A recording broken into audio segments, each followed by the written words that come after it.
बिस्मिल्लाहिर्रहमानिर्रहीम। शहजाद उमरानी तरफ़ा सिक भरियो सलाम क़बूल पए। उम्मीद तो कयां त तव्हां सभु ख़ैरियत सां हूंदा। हिकिड़नि माण्हुनि जी हिकिड़ी आदत हूंदी आहे त कंहिं में बि थोरो ऐब अगरि नज़र अची वञे त उन जूं सभु ख़ूबियूं विसारे वेहंदा आहिनि। बसि उन ऐब ते दीद हूंदी आहे, मर्द हुजे या ज़ाल। अगरि मुड़ुस खे ज़ाल में को हिकिड़ो बि ऐब नज़र आयो त उन जूं सभु ख़ूबियूं विसारे वेहंदो। सेम ज़ाल बि ईअं आहे। अगरि मुड़ुस में का बि ग़लती ॾिसंदी त उन जूं सभु ख़ूबियूं कयो धयो सभु किन। हिकिड़ो हमरा हुयो, उन पंहिंजे दोस्त सां पंहिंजी घरवारीअ जी गिला कई। उन जी मूंखे हिकिड़ी ॻाल्हि न वणंदी आहे।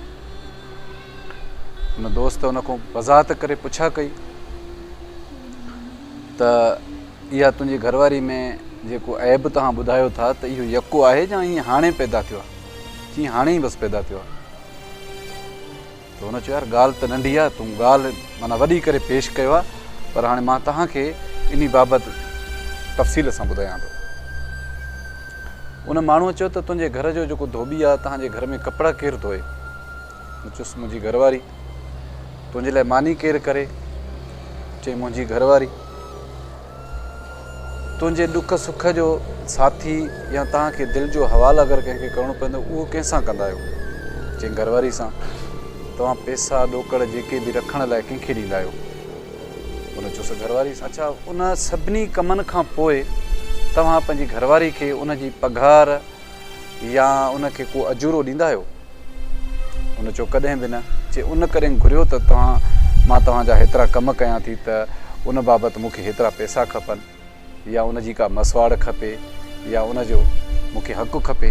चई कॾहिं बि न। चई कॾहिं तव्हां सब्ज़ी वग़ैरह कुझु अगरि न आणींदा आहियो त रुखी खाईंदी आहे मानी? चई बिल्कुलु खाईंदी आहे। चई तुंहिंजी घरवारी में एतिरियूं ख़ूबियूं आहिनि, तोखे हिकिड़ो ऐब ॾिसण में छो आयो? तव्हां बाक़ी जेके बि ख़ूबियूं आहिनि त उन्हनि ते बि तव्हांखे दीद विझणु खपे हा। अगरि तव्हां उन ख़ूबियुनि खे ॾिसो हा त शायदि तव्हांखे को बि ऐब नज़र न अचे हा। दोस्तो, हिन कहाणी जो मक़सदु इहो आहे त असां थोरी ॻाल्हि अगरि कंहिं में ग़लती थी वेंदी आहे त असां फ़ौरन उनखे पकिड़े विझंदा आहियूं त हीअ ग़लती हिन मां थी। उन में केतिरियूं ख़ूबियूं आहिनि, सालनि खां वठी उन में ख़ूबियूं आहिनि, असांखे उहे ख़ूबियूं नज़र कोन थियूं अचनि। असां उन ख़ूबियुनि जो बयानु कॾहिं बि न कंदा आहियूं।